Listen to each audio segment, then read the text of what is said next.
Assalamualaikum warahmatullahi wabarakatuh. Saya Muhammad Hussein Sahab dengan NIM 513002108. Jadi di sini saya akan sedikit menceritakan tentang penyakit ankylostomiasis. Jadi,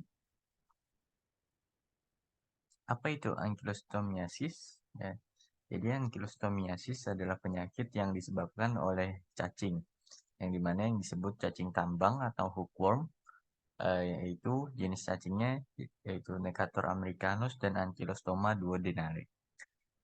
Kedua parasit ini diberi nama cacing tambang karena pada zaman dahulu cacing ini ditemukan di Eropa pada pekerja pertambangan yang belum mempunyai fasilitas sanitasi yang memadai. Seperti ini untuk gambaran kasar dari cacing tambang tersebut.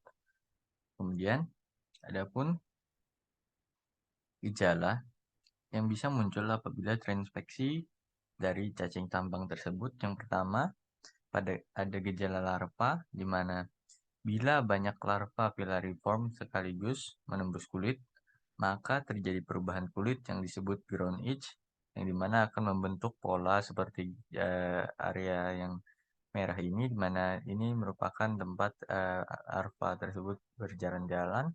Kemudian perubahan pada paru biasanya ringan, dan kemudian infeksi larva filariform Ankylostoma duodenale secara oral menyebabkan gejala mual, muntah, iritasi faring, batuk, sakit leher, dan serak.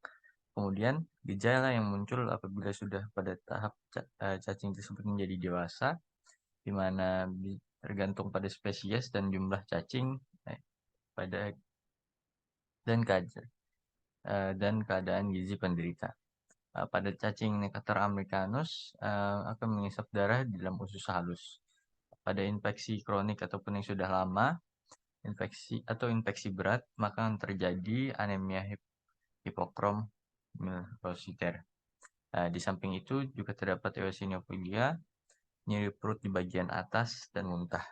Cacing tambang biasanya tidak menyebabkan kematian, tetapi daya tahan tubuh akan berkurang dan bisa menyebabkan prestasi kerja menurun, dan yang sudah pasti menyebabkan anemia. Kemudian, ini saya akan menjelaskan sedikit tentang fase siklus hidup dari hookworm atau cacing tambang tersebut. Yang pertama yaitu ada fase telur, di mana telur dikeluarkan dari tinja dan setelah menetes dalam tepung feses dan setelah menetes dalam waktu 1-1,5 hari di tanah. Kemudian dia akan menjadi larva rhabditiform, kemudian akan berubah menjadi larva filariform.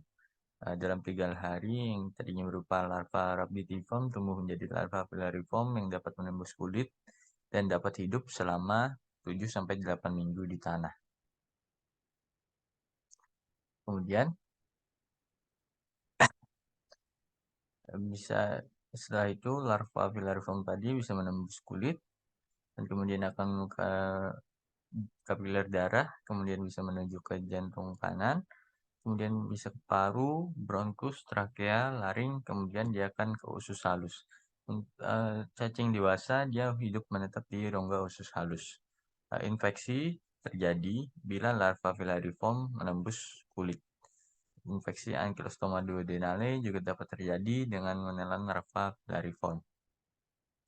Kemudian untuk insiden tinggi ditemukan pada penduduk di Indonesia, terutama di daerah pedesaan, di perkebunan.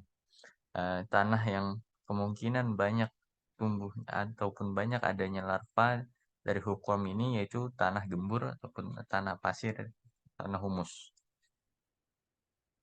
Kemudian tindakan yang bisa dilakukan untuk mencegah ataupun tindakan preventifnya yaitu bisa dengan untuk menghindarinya. Apabila sedang berjalan di atas tanah, diharapkan bisa dengan memakai sandal atau sepatu. Dan sebisa mungkin agar menghindari berjalan di atas tanah tanpa alas kaki apapun. Baik, sekian dari saya.